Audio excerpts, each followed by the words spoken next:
Search India, कहानी से सच्चाई तक। नमस्कार, मैं दिव्या शर्मा आप सभी का सर्च इंडिया न्यूज में स्वागत करती हूं। आइए डालते हैं इस वक्त की खास खबर पर नजर। लोकसभा और निकाय चुनाव को लेकर पूर्व मुख्यमंत्री अखिलेश यादव ने किया बिजनौर का दौरा।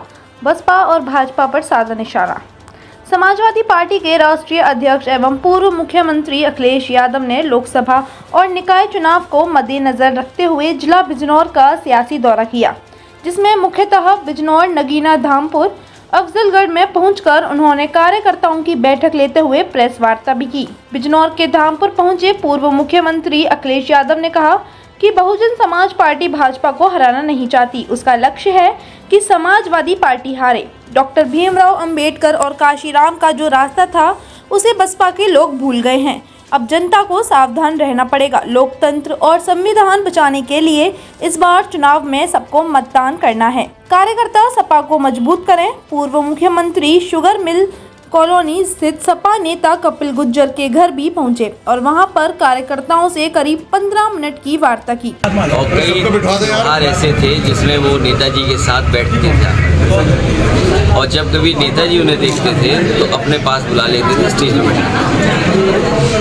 आज हमारे बीच में नहीं है, परिवार से दुख बांटने के लिए। ये जिला वो है जिसने समाजवादी पार्टी और बहुजन समाज पार्टी के दोनों लोकसभा के सांसद जिताए और उस समय यहाँ की जनता ने समाजवादी पार्टी के और बहुजन समाज पार्टी के गठबंधन में जो फैसला हुआ यहाँ के वोटर्स ने माना और आपने देखा कि उत्तर प्रदेश में बहुजन समाज पार्टी के इस जिले से और जो दोनों लोकसभाओं के जिले जुड़ते हैं उन दोनों लोकसभा जीतते हैं। तीनों सीटें भैया, तीन भी मान लें हम, लेकिन दो मुख्य मान लें हम।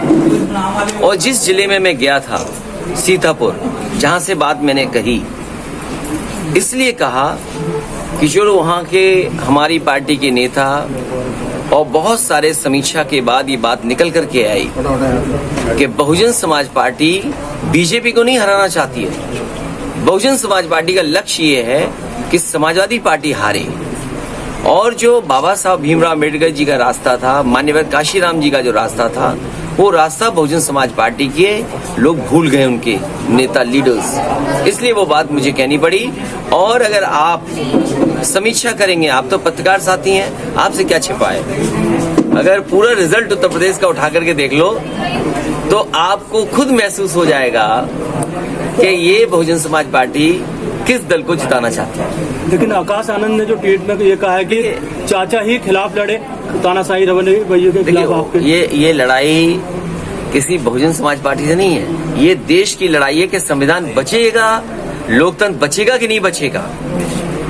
और जिन्होंने इतिहास पढ़ा होगा वो जानते होंगे हिटलर शाही या हिटलर की हुकूमत भी लोकसभा के हिसाब से ही घुसी थी और वो फिर निकली नहीं ताकत।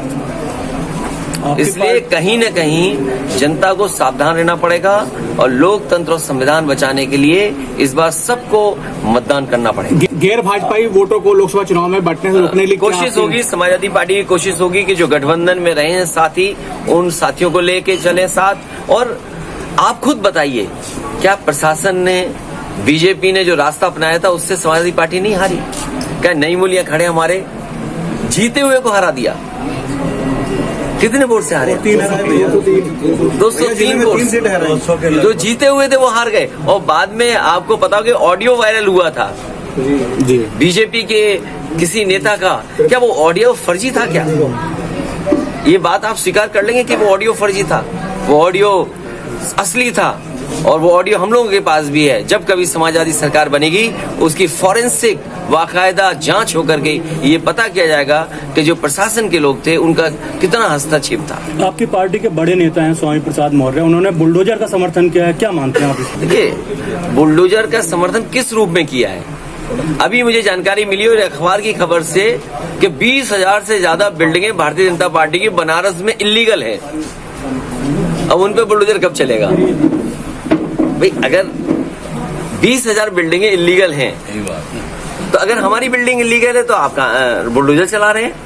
बीजेपी की बिल्डिंग इलीगल है तो उसमें बुलडोजर नहीं चला रहे। और आपसे दूर नहीं है बरेली, जिस समय सैजुल इस्लाम के पेट्रोल पंप को बुलडोजर से तोड़ा गया था, उस समय मैंने अपनी पार्टी के वरिष्ठ नेताओं को भेजा, वो जानकारी करके जानकारी दें कि आखिरकार बीजेपी के कितने लोगों का वहाँ इलीगल बना है। नर्सिंग होम इलीगल है वहाँ पर, दूसरे पेट्रोल पंप इलीगल है, घर इलीगल है। अरे ये घर अच्छा खासा बना हुआ है, अधिकारी आएंगे कहेंगे ये इलीगल है, छज्जा खराब पड़ा हुआ है, बुलडोजर लगा देंगे छज्जा पे, पता लगा आपका घर गिर गया।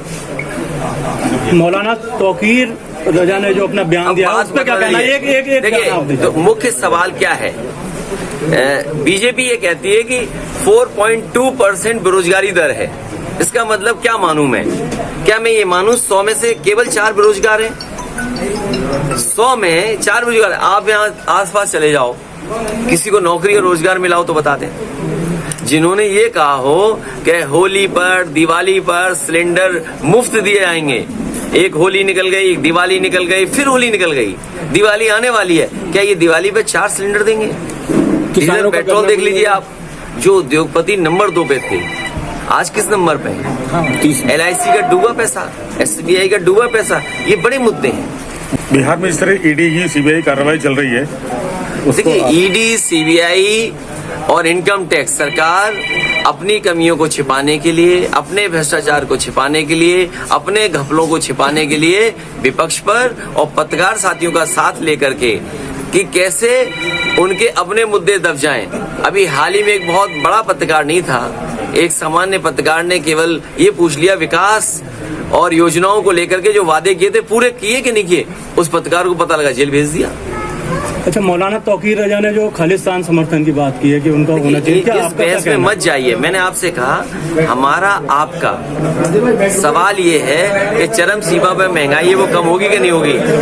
अभी तो आप ये पूछ रहे हो, फिर आप डाकू सुल्ताना पे सवाल क्यों नहीं पूछते हो? जिसके बाद नगीना के लिए रवाना हो गए अखिलेश यादव नगीना में सपा बैठक के बेटे की शादी में शामिल हुए और वर वधू को आशीर्वाद भी दिया। हमारे साथ बने रहने के लिए आप हमारे चैनल को लाइक, सब्सक्राइब और फॉलो करें।